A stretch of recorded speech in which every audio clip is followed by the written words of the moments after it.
Tem 3 pontinhos. Nani colocou, eu acho. Coloquei. Pronto, gravou, né? Beleza. Eu não preciso me apresentar, né? Todo mundo já me conhece. Então, os objetivos da monitoria de hoje são esses, né? Eu já tinha passado algumas coisas dessas para 146, porque essa seria a nossa primeira aula que o corona não deixou a gente ter, né? Então, sabendo disso, não tem como começar essa monitoria de outra forma, né? Quem já assistiu essa monitoria comigo na 145, e seria a mesma coisa com vocês na 146. A pergunta que eu faço é, o que é que vocês entendem por sistema nervoso autônomo, né? E vem na cabeça de vocês um monte de palavras, que já fizeram essa pergunta a vocês, obviamente.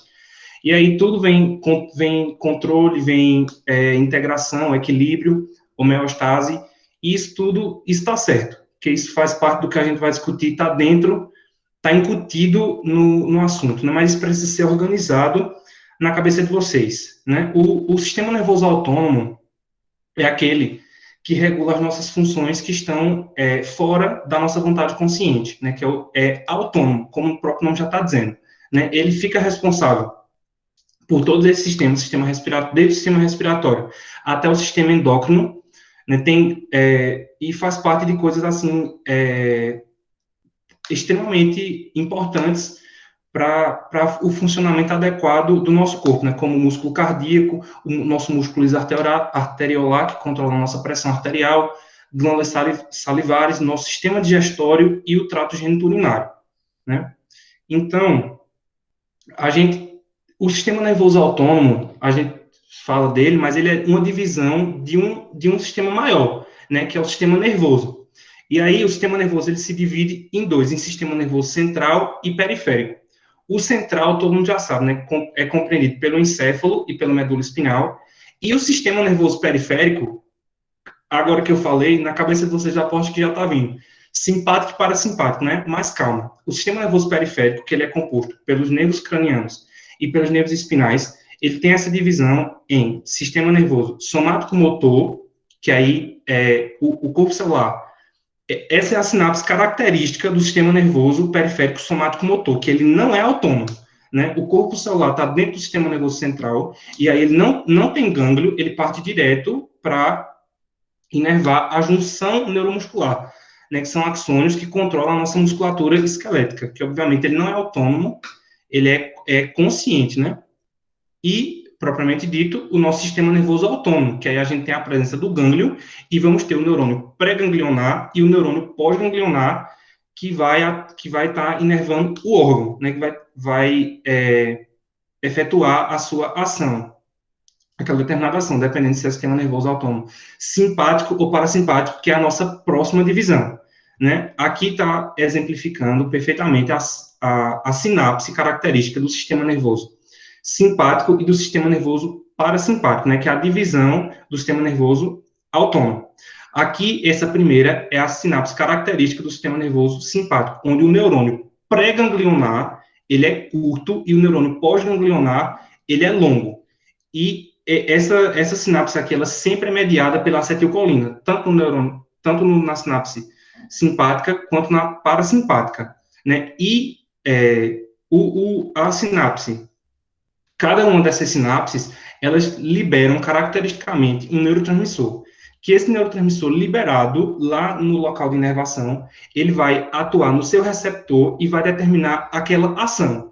Então, percebam que a ação que ele vai determinar naquele órgão, ela depende do neurotransmissor, mas ela depende da ação conjunta entre o neurotransmissor, que é liberado pelo terminal, e uma estrutura que está presente no órgão, que é chamada de receptor. A interação do liberado, né, do neurotransmissor, com o receptor é que vai determinar a ação. E aqui, essa substância é o neurotransmissor, e no sistema nervoso autônomo simpático é a noradrenalina, a principal liberada, e no sistema nervoso parasimpático é a acetilcolina, a principal liberada, que vai determinar a sua ação, né? A gente sempre é ensinado, de maneira totalmente didática, que o sistema nervoso autônomo simpático é aquele de luta e fuga, e o parasimpático é aquele de descanso e digestão, né? E isso, de fato, ajuda a gente a entender muitas das ações que eles têm, né? Aqui, mais uma vez, a gente exemplifica a sinapse característica do sistema nervoso autônomo simpático, onde a gente tem o neurônio pré-ganglionar curto e o neurônio pós-ganglionar longo, e aqui ele se origina de maneira anatômica, a localização topográfica de origem dessas fibras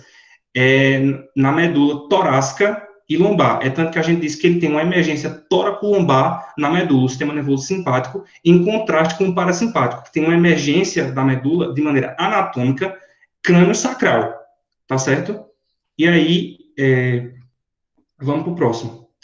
Aqui, de maneira didática, para exemplificar o que eu acabei de falar, o sistema nervoso simpático tem o neurônio pré-ganglionar e o pós-ganglionar, e no órgão efetor ele libera o neurotransmissor que vai atuar no receptor e efetuar a sua ação. Do mesmo jeito, o parasimpático, que aqui a gente tem o neurônio pré-ganglionar longo e o pós-ganglionar curto, e aí começam as exceções, né? A medula adrenal, ela é uma exceção, porque, embora ela é um componente importantíssimo do sistema nervoso autônomo, ela não recebe uma inervação característica, né? Tanto que eu citei como exceção. Existe uma fibra, digamos que pré-ganglionar, se você considerar a própria medula adrenal como um gânglio, né? Então, esse neurônio aqui, ele seria pré-ganglionar, que inervaria diretamente a medula adrenal e estimularia a medula adrenal a produzir a epinefrina e a norepinefrina, que a gente vai falar dela já já, né? Que são as substâncias liberadas que vão atuar nos receptores, e elas são caracteristicamente chamadas pela classe delas, né? Já já a gente fala. E aqui a gente tem o somático motor, que foi a primeira divisão do periférico que eu falei para vocês, vai sair diretamente aqui e vai inervar o músculo esquelético na junção neuromuscular, liberando a acetilcolina aqui unicamente no órgão efetor. Beleza? Então, como eu falei, a glândula suprarrenal faz parte importante, ela é uma parte importante do controle autônomo da gente, né? Numa situação de estresse agudo, ela recebe um estímulo, uma descarga simpática, é estimulada a produzir o neurotransmissor, né? Que o neurotransmissor que ela produz, ela é uma glândula, ela vai produzir um hormônio que também funciona como neurotransmissor, que é a adrenalina, numa proporção de 8:2, né? De 4:1, e ela também produz a noradrenalina, que são duas das substâncias liberadas, dois dos neurotransmissores que vão atuar lá nos receptores. E aí, a síntese e degradação dessas substâncias. Quando eu digo assim, neurotransmissor, que ele é liberado lá na fenda sináptica, lá no órgão efetor, que ele vai para atuar no seu receptor, como está muito bem exemplificado aqui. Ele vai ser liberado e vai atuar no receptor. Só que essas substâncias, elas precisam ser produzidas, né? Elas vão ser produzidas deixa eu botar aqui para carregar, vão ser produzidas no terminal pré-sináptico, né? E falando especificamente no sistema nervoso autônomo simpático, que a gente tem principalmente a noradrenalina como neurotransmissor caracteristicamente liberado no terminal, na fenda sináptica, pelo neurônio pós-ganglionar, que vai efetuar a sua ação. A gente tem o precursor comum da noradrenalina e das suas irmãs, que elas são chamadas comumente de catecolaminas. Catecolaminas porque elas têm um radical comum que vem desse precursor, que ninguém mais é do que a tirosina, né? Ela é um aminoácido que a gente consegue na nossa dieta, que ela funciona que ela é o precursor desses neurotransmissores que vão ser liberados na fenda sináptica.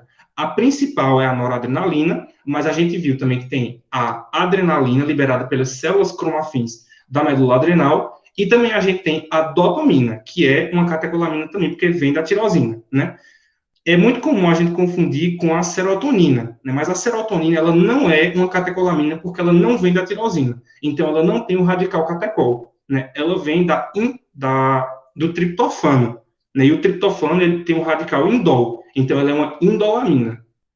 Embora ela seja uma amina vasoativa, né? Embora ela seja uma amina, né? As aminas biológicas, as aminas biogênicas. Então, muito que bem. A tirosina, ela está presente no meio extracelular e ela precisa adentrar o axônio, né? E ela adentra esse axônio por esse cara aqui, que na sinapse noradrenérgica, ele não é tão importante farmacologicamente, porque a gente não tem ninguém que atua aqui, né? A gente não tem, esse transportador que coloca a tirosina do meio extracelular para dentro do axônio, ele não vai ser alvo de nenhuma droga na sinapse noradrenérgica, né? Aqui, esse meio. Ela é colocada para dentro, mas é interessante a gente conhecer o nome dele, né? Que é um transportador de aminoácidos aromáticos, que pega a tirosina e coloca dentro do terminal pré-sináptico. Aí aqui, dentro do terminal pré-sináptico, no citoplasma, a tirosina, ela vai sofrer a ação de uma enzima chamada tirosina hidroxilase, que vai hidroxilar a tirosina e vai funcionar como etapa limitante dessa reação, né? E vai transformar a tirosina em dopa, que a dopa, ainda no citoplasma, isso tudo está acontecendo no citoplasma, vai sofrer a ação da enzima dopa descarboxilase e vai ser convertida à nossa primeira catecolamina, que é quem? A dopamina. Isso tudo acontecendo no citoplasma. Pronto. Agora, para que exista uma liberação de forma concentrada e de forma ordenada de catecolaminas, porque a gente já chegou na etapa que produzia uma catecolamina, né? Para a gente liberar a catecolamina, para a gente continuar, na verdade, a sequência de reações e para a gente liberar de maneira ordenada e concentrada essas substâncias, existe um mecanismo de concentração dessas substâncias dentro de vesículas sinápticas. E todo mundo já escutou falar, né, da liberação por vesícula, né, da exocitose mediada por vesícula, que é exatamente o que acontece aqui. E a dopamina, que acabou de ser produzida no citoplasma pela dopa-descarboxilase, ela vai ser concentrada dentro dessa vesícula pelo cara mais importante desse slide, que é o VMAT. É um acrônimo para transportador de monoaminas vesicular. A dopamina ela é uma monoamina, assim como as outras catecolaminas, né? E assim como a serotonina, que também é uma monoamina. E a dopamina, ela sendo concentrada dentro da vesícula sináptica, agora a gente não está mais falando do citoplasma. Dentro da vesícula sináptica, a dopamina ela vai ser substrato de uma outra enzima chamada dopamina beta-hidroxilase, que vai converter a dopamina no nosso principal neurotransmissor do sistema nervoso autônomo simpático, que vai ser liberado na fenda sináptica para atuar no receptor, né, que é a noradrenalina, por uma liberação de exocitose mediada por vesícula, que é desencadeado pela entrada do nosso amigo cálcio. Aqui o cálcio entra, estimula a fusão da membrana vesicular com a membrana do terminal pré-sináptico para liberar o neurotransmissor na fenda sináptica e esse neurotransmissor ficar disponível para atuar no receptor e ter sua ação. Só que agora todo mundo concorda comigo que esse neurotransmissor ele vai ter sua ação aqui na fenda sináptica, né? Ele vai ter sua ação no receptor enquanto ele estiver na fenda sináptica, né? Só que ele não pode ficar aqui para sempre. Ele precisa de um mecanismo de controle de ação, né? Essa substância daqui, a noradrenalina que foi liberada, após ter sua ação, ela precisa ter um mecanismo de controle para tirar ela daqui.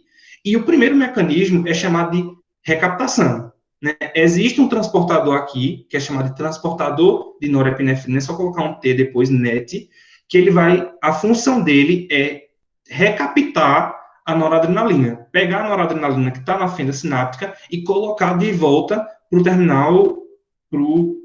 o terminal axônico, né, para o terminal pré-sináptico. Aí você diz, ela vai ficar livre no citoplasma? Não, ela vai ser substrato do VMAT, né, porque o VMAT, ele é um transportador de monoaminas vesicular, né, e a noradrenalina, ela é uma monoamina, né. Deixa eu ver o chat aqui. Explicar de novo o VMAT. Posso sim. Assim, é relevante saber os radicais só para diferenciar que as catecolaminas são diferentes das indolaminas, né? Catecolamina, a noradrenalina, a adrenalina e a dopamina porque vem da tirosina e a indolamina, a serotonina porque vem do triptofano, mas é bem tranquilo. E eu explico de novo sim o VMAT. Estou aqui agora. O VMAT, ele é o transportador de monoaminas vesicular, que vai pegar as monoaminas e colocar na vesícula para concentrar, para você fazer uma liberação concentrada e concentrada e ordenada, né, dessas substâncias. Então, era justamente o que eu estava falando. A noradrenalina, uma vez que ela é recaptada, ela não fica no citoplasma, ela serve de substrato para o VMAT, porque ela é uma monoamina, e é concentrada novamente. Né? Esse é o primeiro mecanismo passivo de controle dessa quantidade de noradrenalina na fenda sináptica. O segundo controle, que é bem conhecido da gente, é o das enzimas, né, que é o de degradação, o de metabolismo, que a noradrenalina que foi liberada na fenda sináptica, ela vai ficar disponível para a ação de enzimas que vão degradar a noradrenalina ali, né, que são dois sistemas enzimáticos, o da MAL e o da CONT, que a gente vai falar deles, vocês vão falar muito deles, na aula de adrenérgicos propriamente dita, né, que eles são, inclusive, substrato de muitas drogas, né, a MAL, a monoaminoxidase, e a CONT, a catecol ortometiltransferase, né, que são enzimas especializadas em degradar catecolaminas na fenda sináptica. E aí, a gente tem aqui um terceiro mecanismo de controle, que esse é o mecanismo mais apurado, digamos assim, que é um mecanismo de feedback negativo. O que é feedback negativo? É parecido com aquele sistema lá da endócrino, que a própria substância sendo liberada, ela vai atuar de maneira a inibir a sua liberação. Desculpa. E aí a gente não entendeu, a gente não viu ainda o receptor alfa-2, mas a gente vai falar dele já já e entender a sua ação, e quando eu falar dele eu posso voltar para cá para a gente falar de novo. Deixa eu ver o chat. Mais alguma dúvida, gente? Não? Deixa eu voltar então. Deixa eu ver se alguém falou comigo. Beleza, vamos continuar. Então aqui a gente começa a falar dos receptores, né? Eu já disse que quando ele é liberado, a substância é liberada na fenda sináptica, ela vai atuar nos receptores e isso vai definir a ação daquela substância, né? Então, para o sistema nervoso simpático, que vai liberar principalmente a noradrenalina no terminal, na fenda sináptica, a gente vai ter duas classes de receptores, que são os receptores alfa e os receptores beta. Peraí, deixa eu tomar um pouquinho de água, que eu tô cansado da voz.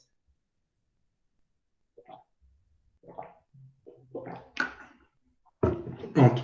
E eu diria que essa é a parte mais importante dessa aula, que é a gente entender a função do sistema nervoso autônomo, como ele é regulado, a importância dele, e saber como é que se dá a ação, porque é aqui que vão atuar os fármacos. Pois muito que bem. A divisão entre receptores alfa e receptores beta, eles são receptores acoplados à proteína G, né, que é um tipo de receptor. E essa proteína G, ela pode ser proteína G-alfa-S, que ela é excitatória, proteína G-alfa-I, que ela é inibitória, ou proteína G-alfa-Q, que também é excitatória, mas por um mecanismo diferente. A proteína G-alfa-S, ela vai estimular a adenilate ciclase e vai aumentar a produção de AMP cíclico. E quando você aumenta o AMP cíclico, você fosforila proteínas intracelulares e você aumenta a excitabilidade celular. A proteína G-alfa-I é o contrário, ela vai inibir a adenilate ciclase e vai reduzir o nível de AMP cíclico. Então, você, de maneira geral, vai ter um efeito inibitório celular. E a proteína G-alfa-Q, você vai estimular a fosfolipase C, que vai estimular vários mediadores intracelulares, que vai terminar aumentando o cálcio intracelular. Isso é crucial. Você entender? Porque se você aumenta o cálcio intracelular, independente se você estiver falando de músculo liso ou músculo esquelético, você vai contrair. Então, estimulou proteína G-alfa-Q, se for um receptor associado à proteína G-alfa-Q, que estimulou a fosfolipase C, que aumentou o cálcio, se ele estiver localizado no músculo, ele vai fazer contração, independente se for músculo estriado, esquelético ou músculo liso. Então, vamos para a primeira classe de receptores que eu quero falar com vocês, que é o receptor beta-1. O receptor beta-1, ele vai estar, o beta-1 e o beta-2, né, eles vão estar associados à proteína G-alfa-S, que vai estimular a adenilate ciclase e vai aumentar o AMP cíclico intracelular, capaz de fosforilar proteínas intracelulares, para ter um efeito excitatório. Tudo certo até aqui? Deixa eu ver se tem alguma pergunta no chat. Não. Então, vamos voltar. Segundo é os receptores alfa. E aí a gente tem a divisão do receptor alfa-1 e o receptor alfa-2, que eles têm mecanismos diferentes. O receptor alfa-1 desculpa, é o receptor associado à proteína G-alfa-Q, que vai ativar a fosfolipase C, ativar o PIP2 e ter como produto final o aumento de cálcio. Então, onde o receptor alfa 1 tiver, for músculo, ele vai contrair. Ele é o receptor da contração muscular de maneira geral, porque ele aumenta o cálcio intracelular. Dito isso, a gente vai para o receptor alfa 2, que ele é um receptor inibitório, porque ele está associado à proteína G-alfa-I, que inibe a adenilate ciclase e diminui os níveis celulares de AMP cíclico. Então, você vai ter, de maneira geral, um efeito inibitório, né? Uma particularidade muito importante do receptor alfa 2, e agora eu vou voltar para aquela imagem que a gente estava, você já entendeu que ele é um receptor inibitório, né? Então, eu vou voltar para aquela imagem que a gente estava, aqui, ó. O receptor alfa 2, ele é um receptor de localização pré-sináptica. Ele está localizado aqui, no terminal pré-sináptico, no neurônio pré-sináptico, né? E ele é um receptor que responde à noradrenalina. A noradrenalina, ela vai vir atuar aqui nele e ele tem uma ação inibitória. Então, perceba, uma vez que a noradrenalina é liberada na fenda sináptica, ela vai atuar nos receptores pós-sinápticos, mas ela também vai atuar no receptor pré-sináptico e é um receptor inibitório para controlar a liberação de noradrenalina. Então, é um pouco paradoxal, mas é assim mesmo. A própria liberação de noradrenalina estimula a inibição da liberação de noradrenalina, porque é um mecanismo de controle. Né? Se não existisse esse receptor alfa 2, ele ia ficar sendo liberada para sempre.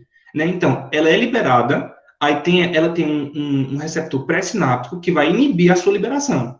Aí, quando reduzir a quantidade de noradrenalina aqui, o receptor vai ficar livre e aí tira a inibição e ela continua sendo liberada, né? É um mecanismo de controle chamado feedback negativo. Todo mundo entendeu isso? No chat, alguém fala aí se entendeu, se está com dúvida, como que faz? Beleza. Beleza. Então vamos voltar. Beleza. Então vamos voltar onde era que eu estava? No alfa 2, tá? E aí, para a gente falar de receptor simpático, né, que a gente conheceu a ação deles, e eu já disse que é a parte mais importante da aula, é até assim complicado você mandar alguém estudar isso nos livros, principalmente no Google, porque se você abrir o livro, vai estar lá um monte de local, né? Dizer que o receptor alfa 1, o beta 1, o beta 2 tá no corpo todinho, praticamente. Mas o importante é a gente filtrar e saber a localização principal e a localização primordial daquele receptor e o efeito que aquele receptor medeia, né? O efeito característico e a localização característica que todo receptor tem, né? O receptor alfa 1, como eu já disse, ele é um receptor associado à proteína G-alfa-Q que aumenta cálcio.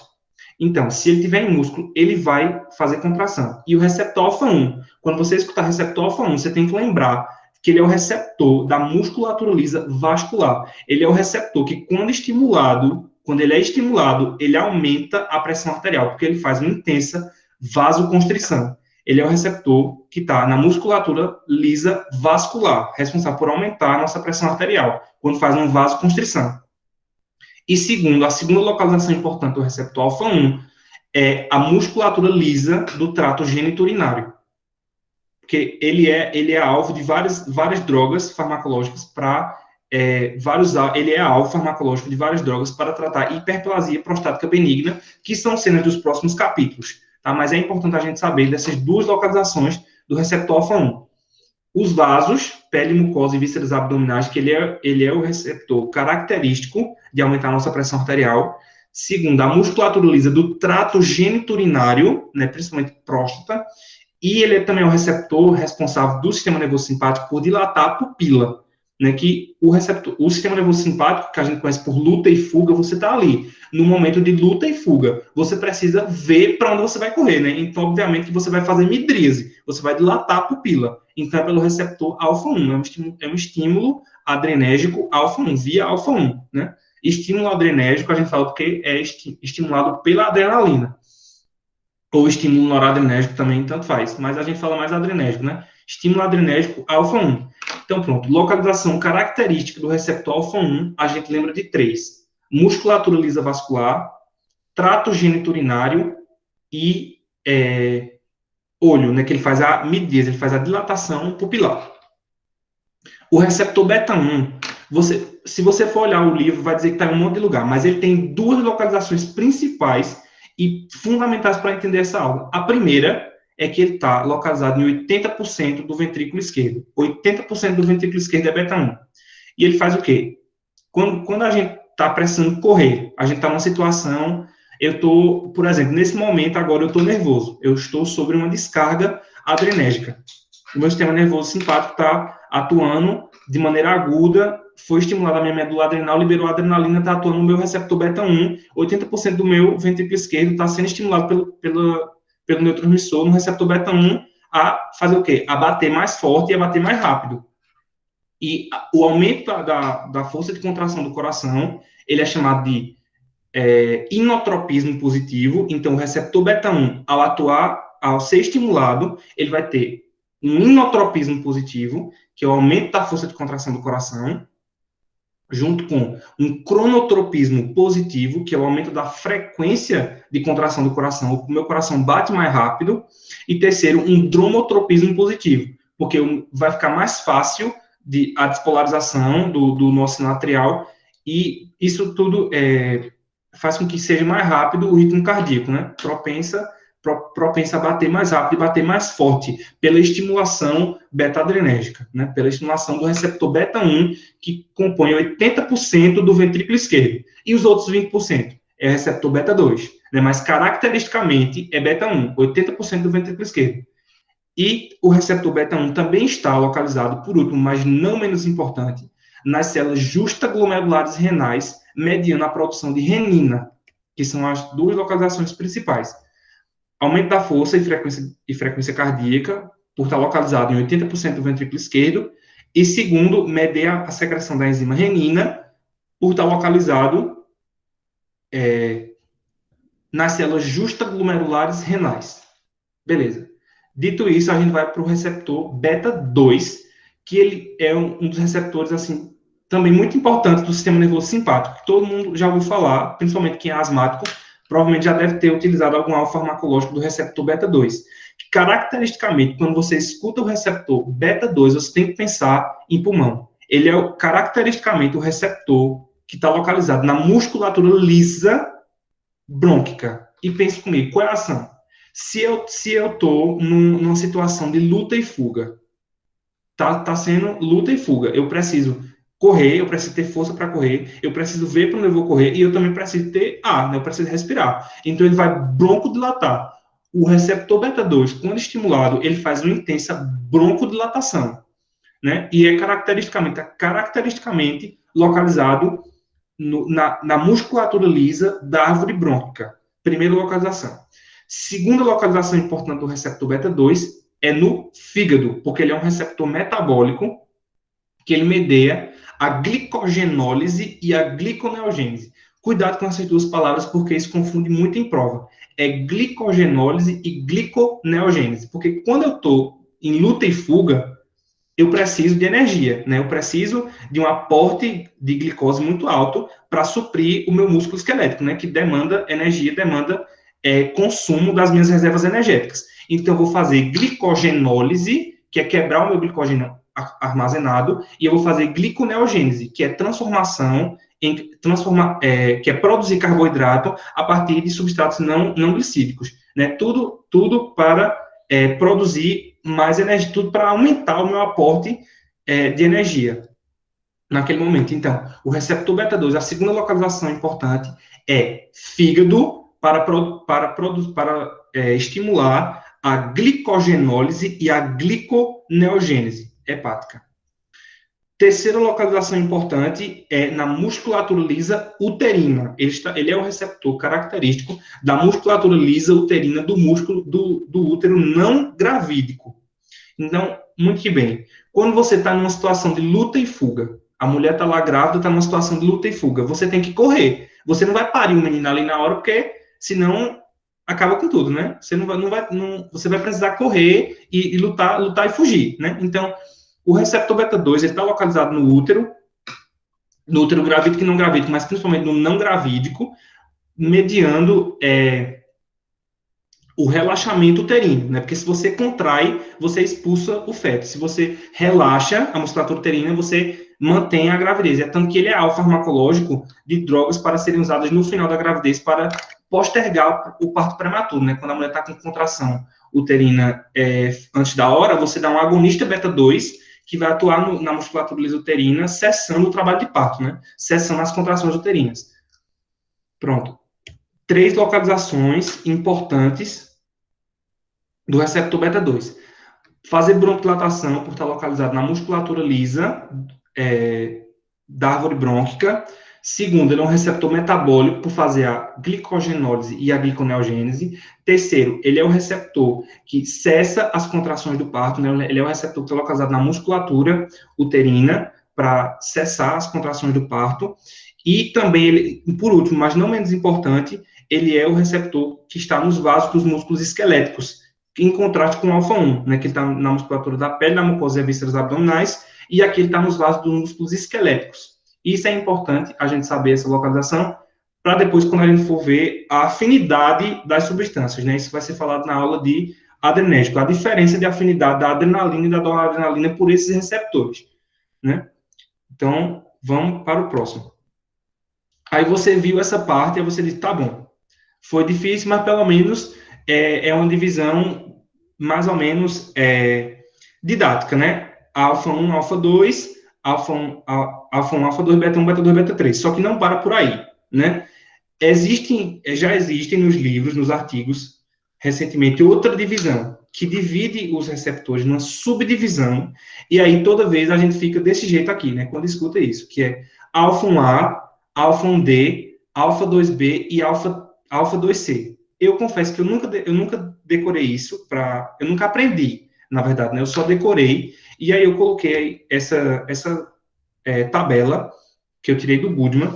E isso é importante só para você saber, porque recentemente estão saindo novos fármacos que têm uma afinidade maior por esses subtipos de receptores que estão localizados caracteristicamente em determinados órgãos. Por exemplo, quando a gente fala do alfa-1, eu disse a vocês que ele está localizado principalmente na musculatura lisa vascular, que ele é o receptor que aumenta a pressão, e ele está localizado também na musculatura lisa do trato geniturinário.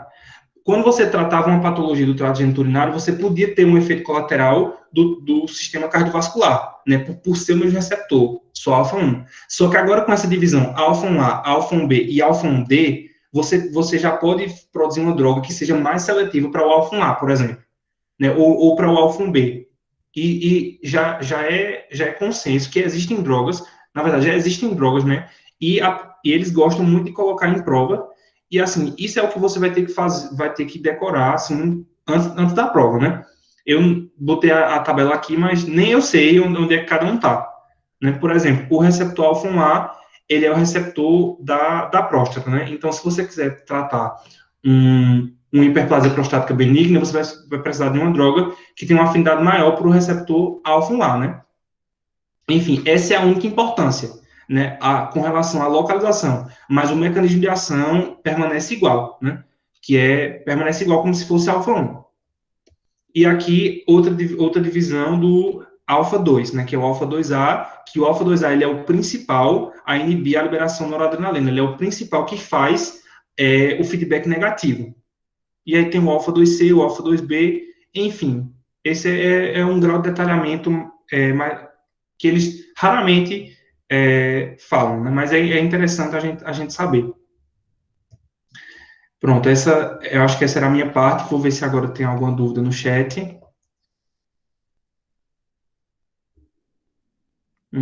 É, tá, respondeu. Beleza, pronto. Acho que essa era a minha parte. Se alguém tiver mais alguma dúvida, bota aí no chat. E daqui a pouco eu volto. Cadê Thay? Tá aí? Aqui, você encerra a sua apresentação para eu poder começar a minha? Aí, pronto, Vê obrigada. aí se eu encerrei. Aham, já encerrou.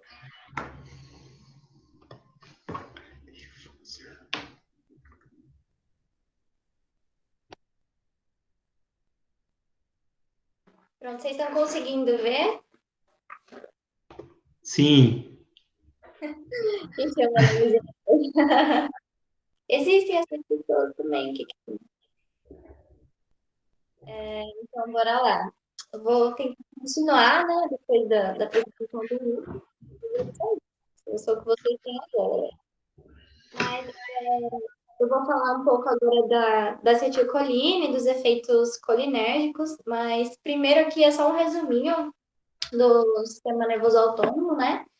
Para comparar as fibras pré-ganglionares, tanto do simpático como do parasimpático, que os órgãos possuem inervação dupla, né? Então, dependendo de qual você ativar, você vai ter uma resposta diferente.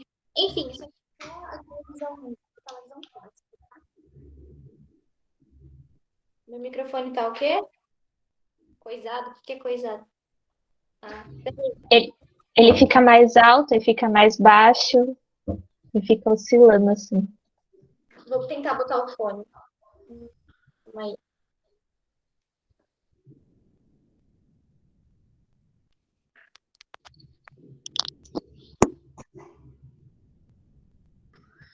Melhor.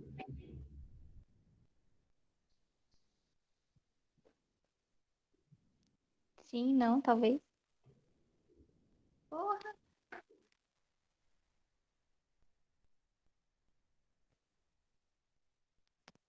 E agora? Vocês estão me ouvindo? Tá melhor. Pronto. Foi mal, galera. Então, para recomeçar, né, eu trouxe essa imagem, que é aquela imagem clássica, quando a gente fala de sistema nervoso autônomo. E só para mostrar mesmo o tamanho das fibras, a inervação dupla dos órgãos, que quando você ativar um sistema, você tem uma resposta diferente e tal. E, enfim, isso aqui é só para vocês darem uma olhada, que, por exemplo, as fibras pré-ganglionares, elas vão ser de neurônios colinérgicos e tal, e após você vai variar. Tem alguém com o microfone ligado?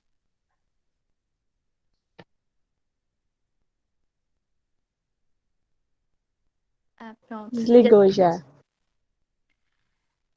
Então vamos lá. Então agora a gente vai falar um pouquinho da acetilcolina. Vai ser mais ou menos o mesmo padrão do Rubens, porque a gente vai explicar como acontece a produção e como ela vai agir na fenda sináptica. E é importante a gente saber, porque existem fármacos que atuam não só nos receptores, mas também em algumas enzimas que estão aqui no meio do caminho, beleza? Então, basicamente, para o metabolismo. A gente vai ter acetilcoenzima A, que vai ser produzido através da glicose e tal, lá na respiração e essas coisas. E ela vai se juntar com a colina, e essa reação vai ser mediada, né, pela enzima colina acetiltransferase, de boa. E, bom, aí a gente vai formar acetilcolina. Daí ela vai ser liberada também através de uma vesícula. Então, ela vai entrar nessa vesícula através de um transportador, esse transportador vesicular, e vai ser liberada na fenda. Mesmo esquema, mais ou menos, que o que o Rubens explicou, beleza? Então, de boas até aqui. Daí, o que acontece? Lá na fenda, a acetilcolina, ela vai se ligar aos seus receptores e vai gerar resposta. E a gente vai entrar nos receptores mais para frente.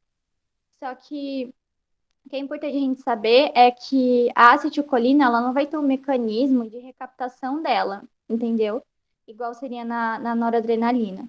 Então, o que acontece? A acetilcolina, o mecanismo de controle dela vai ser através da enzima acetilcolinesterase, que ela vai fazer o quê? Ela vai quebrar a acetilcolina em acetato e em colina, entenderam?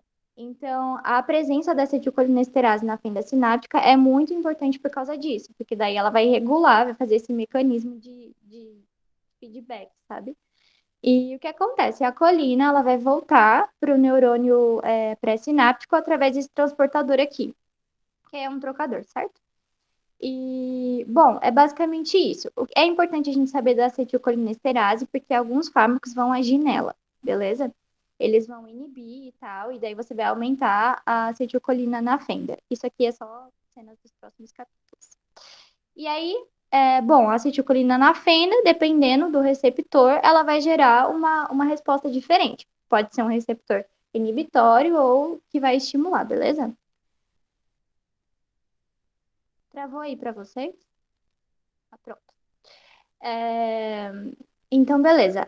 Basicamente, agora que a gente teve uma ideia, né, do metabolismo da acetilcolina, como ela é produzida, como ela vai agir e como ela vai ser, entre aspas, recaptada, a gente precisa entender também sobre os receptores dela, né, que é o próximo passo. E em farmacologia do sistema nervoso autônomo é muito importante a gente entender os receptores, como o Rubens já tinha falado, a gente tem que saber a função deles e onde eles estão localizados para a gente entender o efeito de um fármaco, certo? E bom, na acetilcolina a gente tem dois receptores, dois grandes grupos. A gente tem os nicotínicos e os muscarínicos. Eles possuem esse nome porque, além de serem estimulados pela acetilcolina, eles também são estimulados pela nicotina e pela muscarina, entenderam? Aí é só por isso que tem esse nome. E, bom, os nicotínicos a gente vai subdividir, mas eu vou explicar melhor isso. E os muscarínicos, tem vários, tem até o M5, né? Que o Rubens até tinha colocado. Só que é a mesma coisa que ele falou. Gente, se vocês abrem o Goodman, tem um monte de receptores que ficam muito perdidos. Então, eu tentei trazer um resumão no geral. E vocês ainda vão pagar farmácia, né? Então, tipo, se vocês chegarem lá sabendo isso aqui, já tá ótimo, vocês já vão arrasar. Então, bom, é a diferença, né, entre os receptores de acetilcolina. Os nicotínicos, eles são receptores, são canais iônicos, ou seja, a acetilcolina vai chegar lá, vai ligar, e eles vão se abrir os canais e tal. E os muscarínicos são receptores do tipo acoplado à proteína G, que vai gerar uma cascata de respostas intracelulares e tudo mais. E aí os nicotínicos, eles vão ter sempre uma resposta excitatória. Já os muscarínicos, dependendo da proteína G que eles estão ligados, você vai ter uma resposta ou excitatória ou inibitória. Existe também a proteína GS, né? Só que nesse caso ela não é nenhum desses três, então eu nem coloquei aqui. Os nicotínicos, como são canais iônicos e tal, eles também vão ter uma resposta rápida. E já os muscarínicos estão ligados a uma resposta mais lenta. E os nicotínicos, basicamente, eles vão mexer vão alterar a permeabilidade da membrana aos íons e tal, vai promover a entrada de íons e facilitar a despolarização da célula. E já os muscarínicos possuem outros mecanismos também. Bom, agora detalhando um pouquinho mais. Os nicotínicos, tanto o NM como o NN, vão ser canais, certo? Vão abrir canais de sódio e potássio, e eles vão gerar uma despolarização. Sempre vão gerar essa despolarização, né? Vai deixar a célula internamente mais positiva e tal, vai estimular. Esse NM, esse M aqui significa de muscular, e o N é de neuronal, beleza? Mas eu vou explicar melhor a localização deles mais pra frente. Aqui, pronto.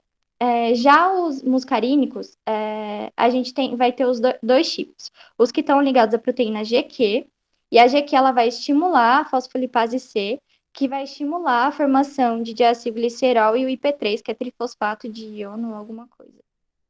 E daí, por que isso é importante? Porque isso vai gerar o aumento do cálcio no citosol.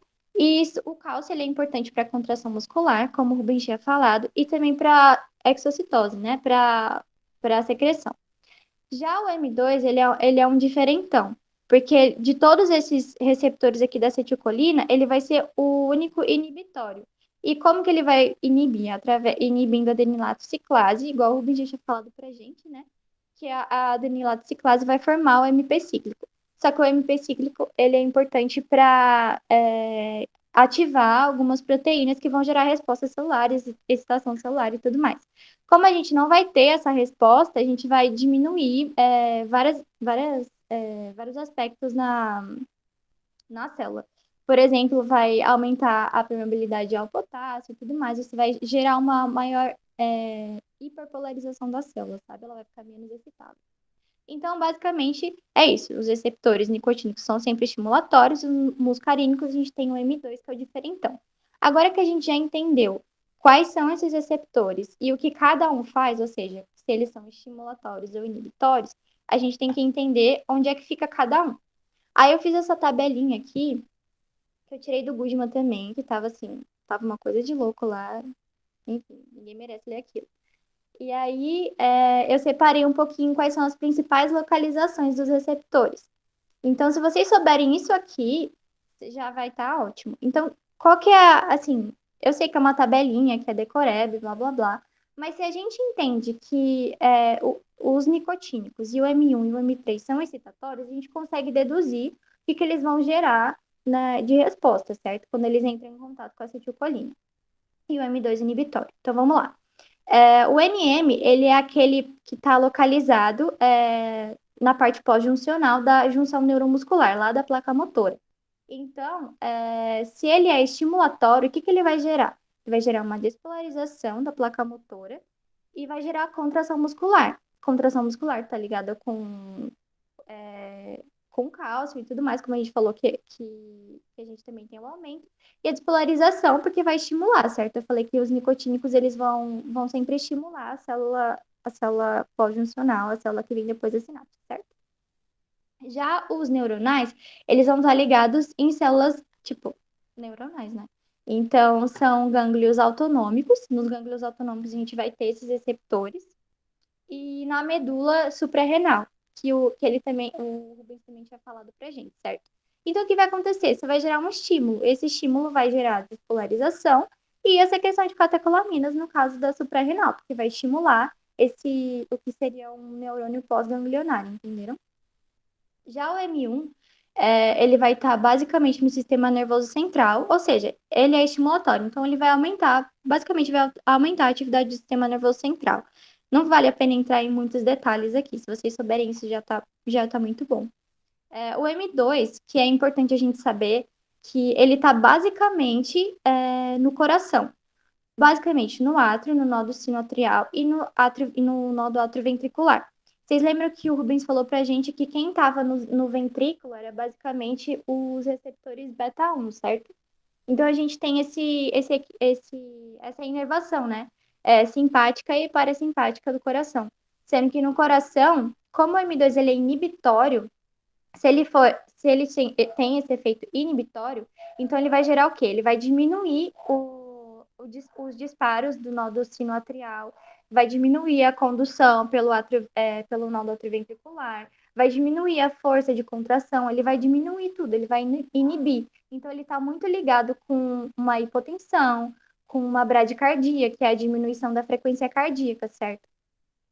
E também você pode ter interminações nervosas no M2, que é como se fosse na função de autorreceptor para um feedback negativo, sabe? Para inibir, tipo o alfa 2, assim, que o Rubens tinha falado. Mas o principal é vocês saberem que o M2 ele está localizado no coração. E como ele é inibitório, ele vai inibir a função do coração, né? Então ele vai diminuir essa força de contração, ele vai diminuir principalmente o ritmo do coração, os disparos, né? Então ele está muito ligado com a bradicardia. Já o receptor M3, você pensa assim, o M1 está no sistema nervoso central, o M2 está no coração, o M3 está no resto, assim, você chuta, entendeu? Então, por quê? Porque ele vai estar muito ligado com as glândulas e no músculo liso. E músculo liso a gente tem um monte de lugar, como eu vou falar mais pra frente, tipo, trato gastrointestinal, urogenital, essas coisas. E nos brônquios. Peraí, deixa eu ler a pergunta.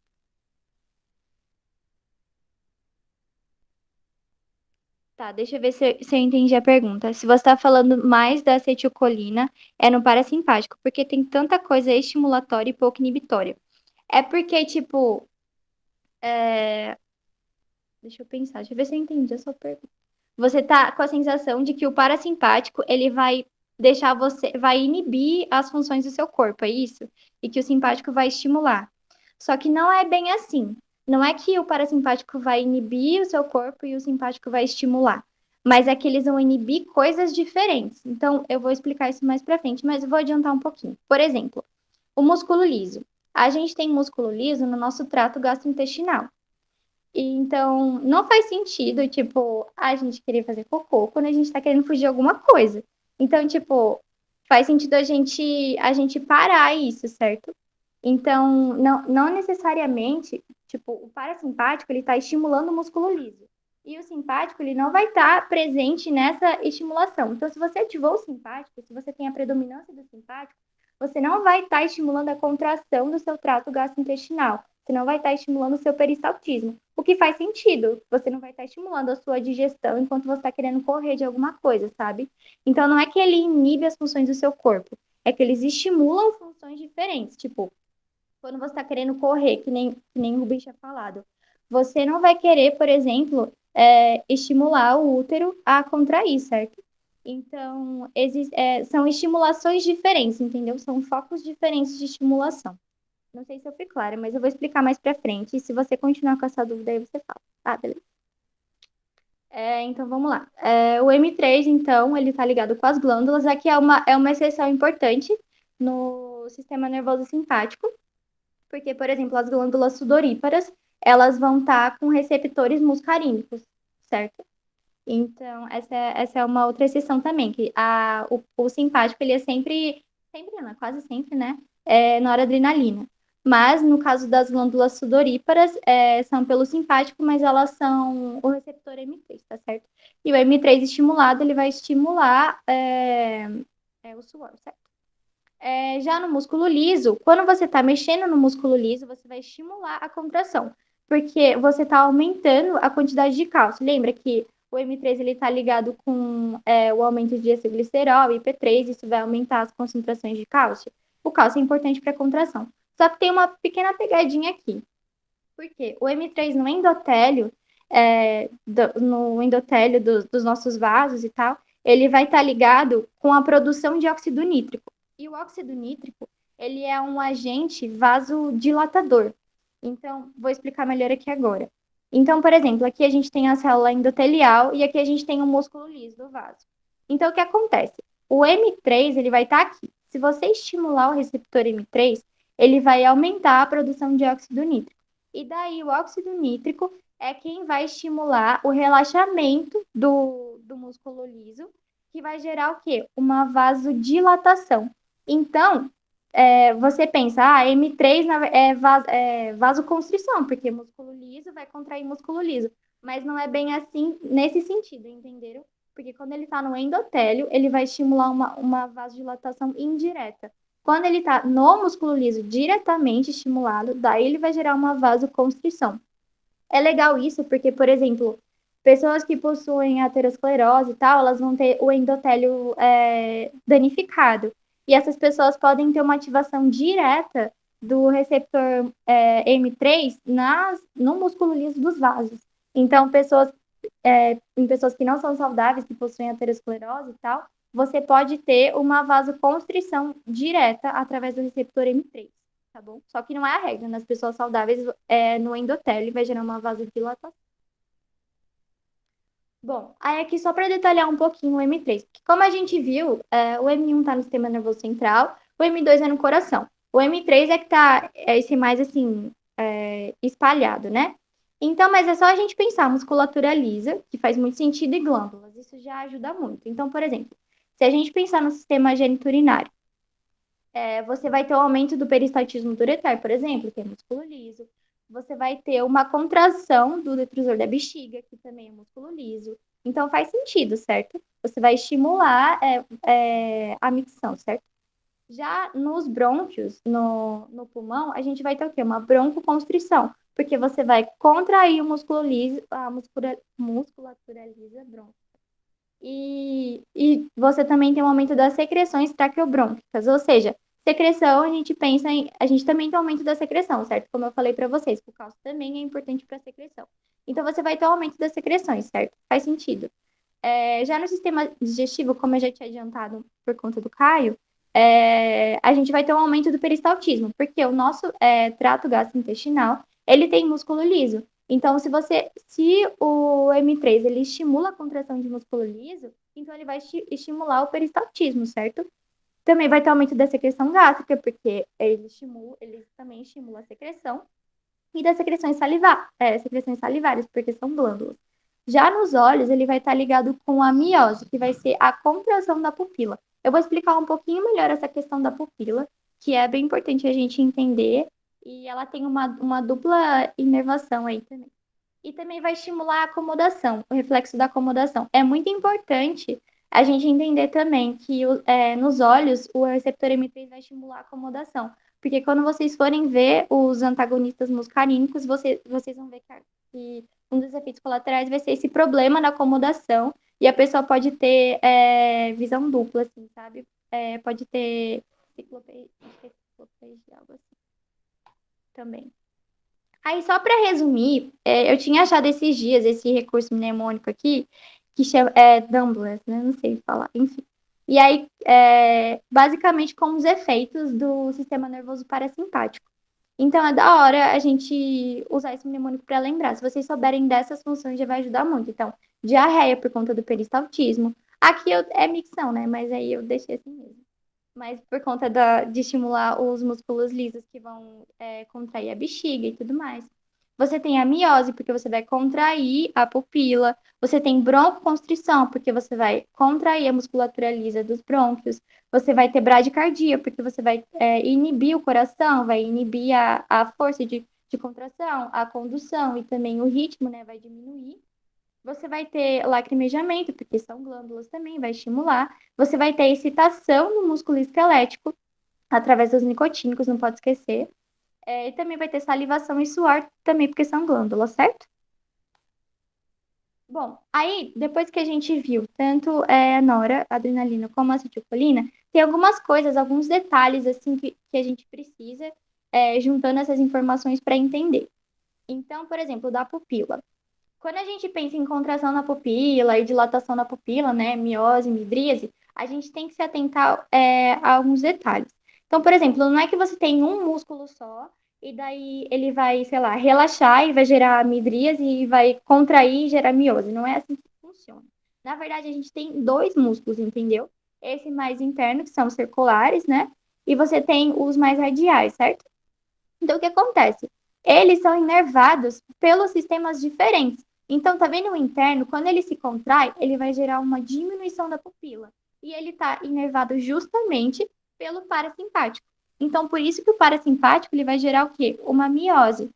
Já o simpático, ele vai estar inervando esse músculo radial, que ele vai, quando contraído, ele vai aumentar, dilatar a pupila. Então, por isso que o sistema simpático, ele vai dilatar a nossa pupila. É importante a gente saber isso, beleza? Aí tem um negócio aqui também que a Glória adora perguntar pra gente. E eu sofri muito para entender isso daqui na época. E, bom, vou tentar simplificar um pouco para vocês, que é a questão do tal do glaucoma.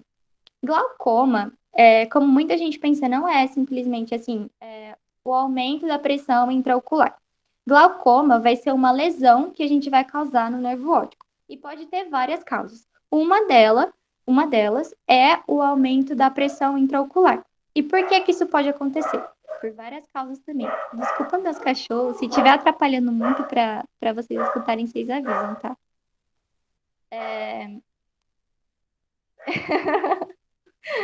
Ai, eu vi isso, né, da Débora Penel. Mas enfim, vamos continuar. Se tiver muito ruim, vocês avisam, tá? Então, o que acontece? A gente tem aqui o nosso olho, aí a gente tem a córnea, a gente tem a íris, a gente vai ter o músculo dilatador da pupila, o músculo constritor da pupila, que eu tinha falado para vocês já. Então, aqui seria sistema parasimpático e aqui seria sistema simpático.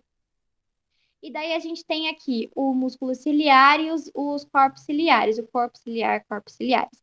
E o que que acontece? O corpo ciliar, ele vai produzir aquele líquido que fica, que é o muracoso. E o muracoso, ele vai ser produzido e ele vai ficar aqui, assim, vai seguir esse caminho. Vai ser produzido aqui e vai vir até aqui para ser drenado aqui nesse canal. E o que acontece? Vamos pensar. A gente tem esse ângulo aqui entre a íris e a córnea, certo? O que acontece no glaucoma, uma das maneiras de vocês aumentarem a pressão intraocular é o quê? Você produzir muito humor aquoso e não conseguir drenar, porque daí ele vai se acumular e vai gerar essa pressão intraocular aumentada, certo? Então, o que acontece no glaucoma, você tem esse desequilíbrio entre a produção e a drenagem. Isso pode ter por vários motivos. Você pode estar produzindo muito, você pode estar principalmente com um problema na drenagem. E esse problema na drenagem ele pode acontecer de duas maneiras. Pode ter alguma obstrução aqui que a gente não está vendo, a formação de alguns cristais, alguma coisa assim, e daí não está drenando. Ou seja, esse ângulo aqui entre a córnea e a íris, ele está aberto, certo? É o que a gente pode chamar de glaucoma de ângulo aberto, certo? Porque esse ângulo não é o que está impedindo. Mas se a gente fechasse esse ângulo, ou seja, se a íris se aproximasse da córnea de uma maneira que complicasse a passagem desse humor aquoso, daí seria um problema na drenagem que a gente está vendo porque está fechado esse ângulo. Daí é o que a gente chama de glaucoma de ângulo fechado. É isso daí, o famoso glaucoma de ângulo aberto e glaucoma de ângulo fechado. E o tratamento disso tem tratamento cirúrgico, mas você também pode fazer um tratamento, por exemplo, diminuindo a produção de humor aquoso, porque daí você volta a ter esse equilíbrio entre a produção e a drenagem. Mas isso são cenas dos próximos capítulos, beleza? É basicamente isso. Alguém tem alguma dúvida? Porque essa parte é um pouquinho chata. Eu, pelo menos, demorei um monte para aprender. Nani, fala de novo a diferença do ângulo aberto e do ângulo fechado. Pronto. Pois é, a Glória pergunta. Então, o ângulo é esse aqui, tá vendo? É entre a íris e a córnea. Quando você tem um problema na drenagem, em que esse ângulo ele está aberto, ou seja, a causa do problema da drenagem, ele não é porque a íris se aproximou da córnea e impediu a passagem aqui. Às vezes tem um acúmulo de alguns cristais aqui no canal. Então, ou seja, esse ângulo está aberto, mas mesmo assim você está tendo o acúmulo do humor aquoso. É o que a gente chama de ângulo aberto. Já quando o ângulo está fechado, ou seja, quando a íris vai se aproximar da córnea, esse ângulo verdinho aqui ele vai fechar, vai diminuir, essa vai ser a causa do problema da drenagem. Daí é o que a gente vai chamar de ângulo fechado. O tal do ângulo que a gente fala é esse. Oi. Então, tipo, se eu tiver problema que eu tô produzindo demais, é ângulo aberto. Se o problema for na drenagem, é ângulo fechado. Então, exatamente. A drenagem pode ser ângulo fechado, mas também pode ser um ângulo aberto. Mas, para simplificar, a gente pode pensar desse jeito sim, Debs. Tipo, eu pensei desse jeito na época e deu certo, sabe? O que eu pesquisei, o que eu entendi era isso. Tá certo, obrigada. Então é isso, como a Debs falou muito bem, basicamente o glaucoma de ângulo aberto, você não vai ter esse problema na drenagem. Você vai ter esse problema, você vai estar produzindo muito, por exemplo, e você pode diminuir a produção. E o ângulo fechado é porque a principal causa é esse ângulo aqui fechou e aí dificultou a drenagem do humor aquoso. Beleza, gente? A Glória gosta de perguntar porque daí os fármacos que usam são fármacos adrenérgicos, entendeu? Aí é por isso. Mas ela sempre fala disso, então com certeza vai cair em alguma prova. Aí pronto. Outra coisa importante é também o controle da micção. Porque o que acontece? A gente tem vários receptores inervando. Inervando não, né? Vários receptores presentes no nosso trato geniturinário. E daí a gente tem uma parte que é um controle involuntário, ou seja, ele vai ser do nosso sistema nervoso autônomo. E a gente também tem uma parte que é voluntária, que seria o esfíncter externo da uretra, certo? Porque é músculo esquelético, beleza? Então, o que acontece? A gente tem sim, né, controle da nossa micção. Todo mundo sabe disso. Aí, mas a diferença é que a gente tem aqui dois receptores no detrusor da bexiga, que é o músculo que vai contrair, certo? Então, a gente tem aqui o receptor M3, que ele é estimulatório, ele vai gerar uma contração no detrusor da bexiga. E a gente tem o beta 3, que ele vai gerar um relaxamento. Então, pensa, quando a bexiga está enchendo, você não vai aumentar a tensão. Quando você aumenta essa tensão da bexiga, você vai gerar comandos, assim, vai levar comandos lá para o seu cérebro e tal, daí vai descer. E daí você vai ter um estímulo para você poder ter essa contração da bexiga e o relaxamento dos esfíncteres, certo? Justamente para você poder urinar. Então, a gente pode dizer que o controle parasimpático, ele vai estar ligado com o estímulo da micção, beleza? Sendo que o controle do esfíncter da uretra externo, ele está ligado com um controle voluntário, beleza?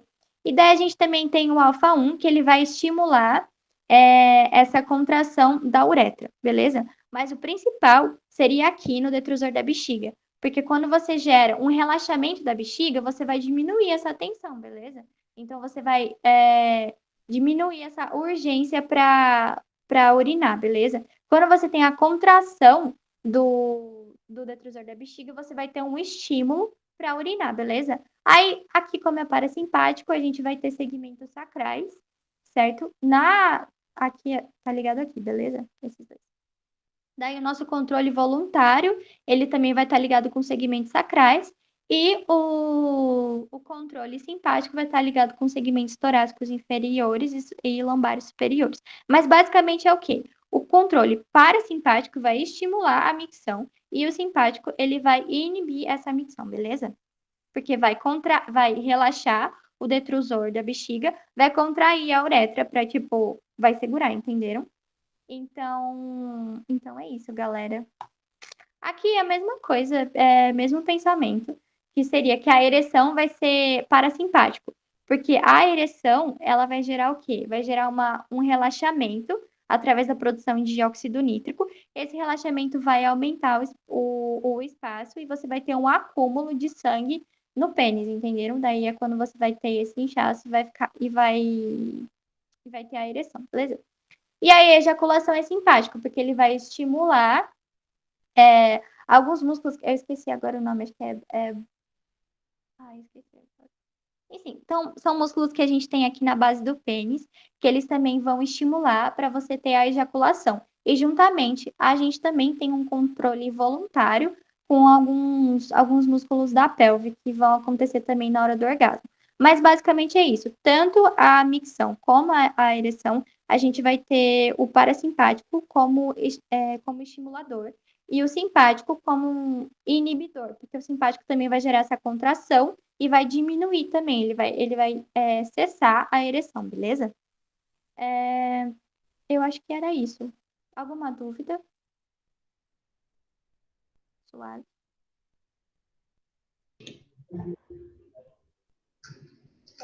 Sim. Deixa eu parar aqui.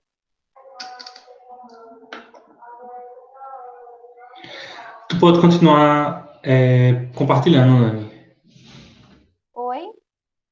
Tu pode continuar compartilhando. Ah, beleza. Aí eu vou passando para você? Falta só um, né? Ah, é verdade, né? Viajei. Só um momento. Pronto. Compartilha aí, por favor. Pronto. Aí, pode passar. E aí é só para falar mais uma vez do efeito metabólico que o receptor beta-2 tem, né? Uma vez que diminui os nossos níveis séricos de glicose, isso faz parte da nossa homeostase, do metabolismo glicídico, que é reconhecido pelos neurônios hipotalâmicos, ativado o sistema simpático, e aí, ativando o receptor beta-2 lá no fígado, né, vai estimular a glicogenólise e a gliconeogênese, de maneira a aumentar a nossa, o nosso aporte de glicose, né? Então, já dando um spoilerzinho, né, cena dos próximos capítulos, o paciente que está beta bloqueado, ele vai ter uma chance maior de hipoglicemia, né, porque o receptor que faz a glicogenólise e a gliconeogênese, para nos dar combustível, né, para nos dar glicose, ele está bloqueado. Era só esse ponto que eu queria chamar a atenção do efeito metabólico do receptor beta-2, para além daquele efeito clássico da broncodilatação e do trabalho de parto prematuro. E aí a nossa bibliografia recomendada é o Goodman, né, porque sempre tem que botar ele, e aí o Guyton é mais para fisiologia mesmo, porque essa aula é uma revisãozinha da fisiologia junto com um pouquinho de farmácia.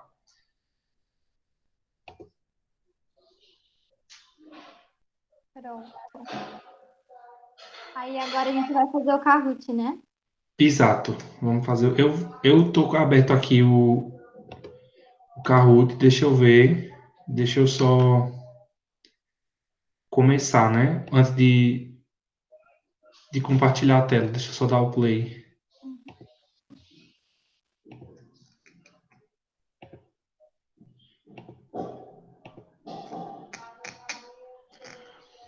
Tá, vamos lá. Todo mundo já abre aí o negócio.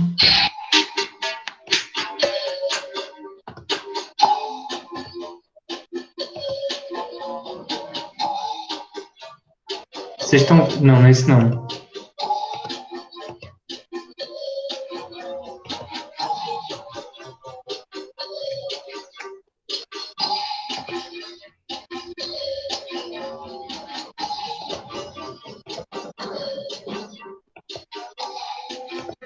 Vocês estão vendo a tela, gente? Não, Vocês estão vendo a tela? ainda não. Espera. Agora foi. Não estão vendo? Agora foi. Foi. Estão vendo o PIN?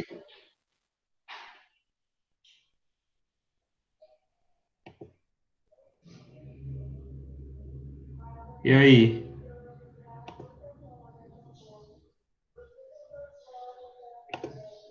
Aí.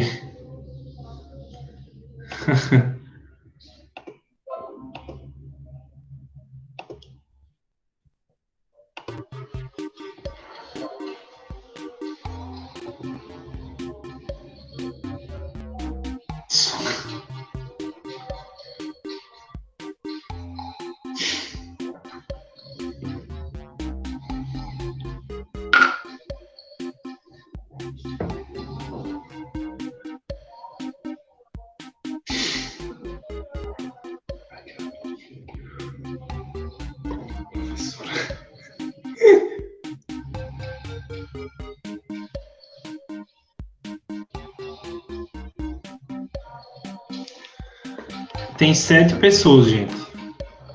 Cadê? Tem alguém entrando ainda?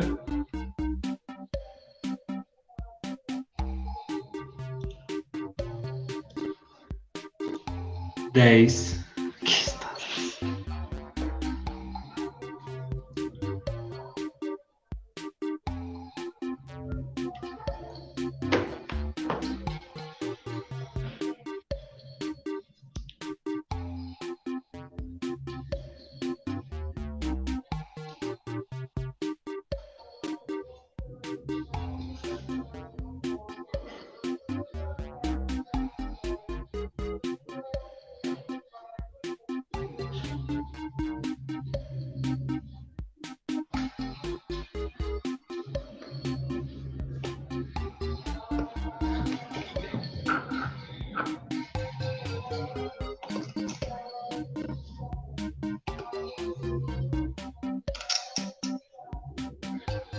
Mais alguém vai entrar, gente?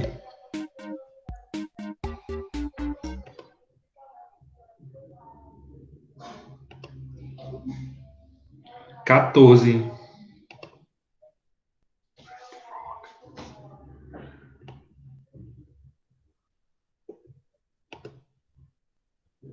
Pode começar, então eu vou começar, tá?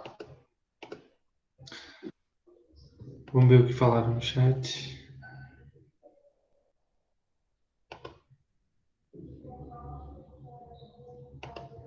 Ui. Começou.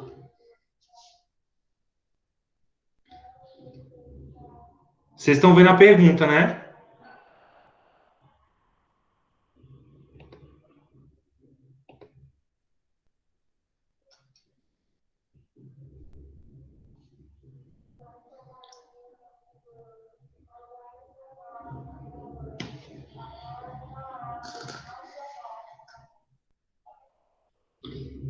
Aí. Próximo.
Eita, foi, esqueceu.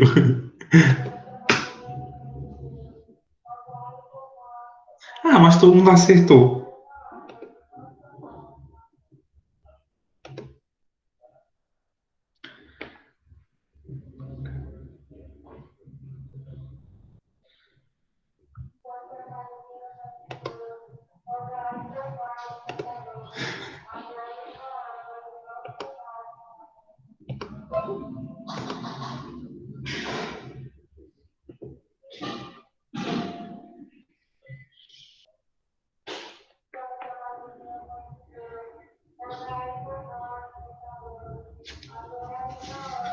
Galera tá on fire, hein?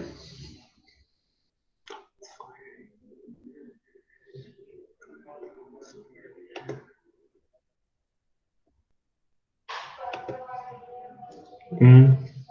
Uh.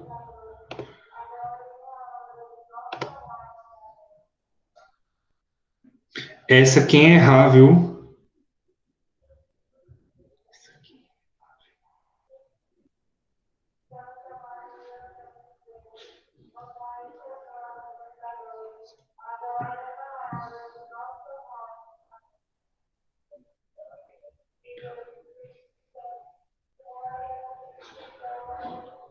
Não, gente, serotonina, teve alguém que marcou serotonina, né? Serotonina não é catecolamina, porque ela não vem da tirosina, né? Ela vem do triptofano, então ela é uma indolamina. Alguém falar alguma coisa no chat?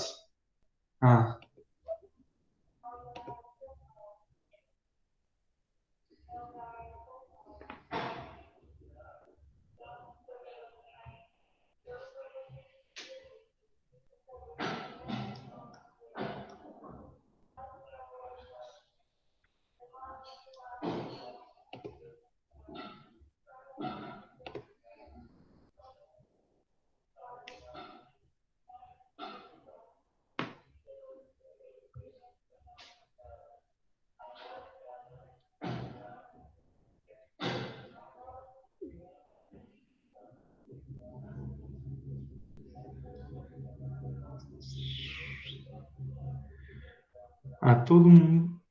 É. Só comentando, D1, D2 é de dopamina, esses 5-HT aqui são de serotonina e Mi, delta e kappa são opioides. Tá? Os adrenérgicos são alfa e beta. E os outros são acetilcolina.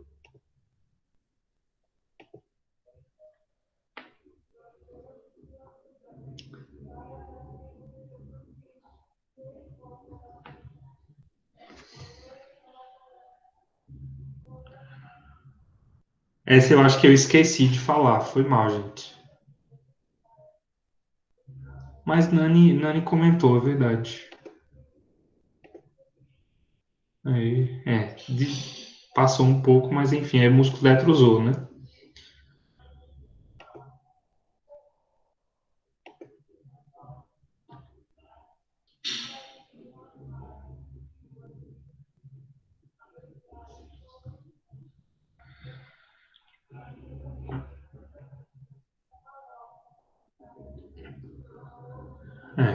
Real.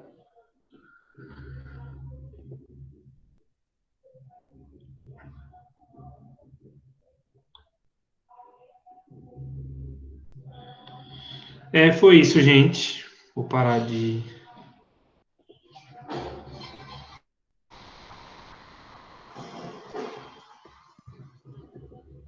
Pronto. É verdade, o Rubens, quem ganhou? Deixa eu ver. Tá aparecendo aqui Glória. Primeiro Ah, lugar, Glória. Segundo lugar, Sogra Adrenalina. E terceiro lugar, Ana. essa glória é real ou foi a glória? É a glória de zoeira. É a glória real, né? Deve ser. Não sei. Muito bom, que irônico. É isso, gente. Então tá bom. Bora descansar aí. Vocês têm depois, né? Valeu, Show. gente. Tchau, gente.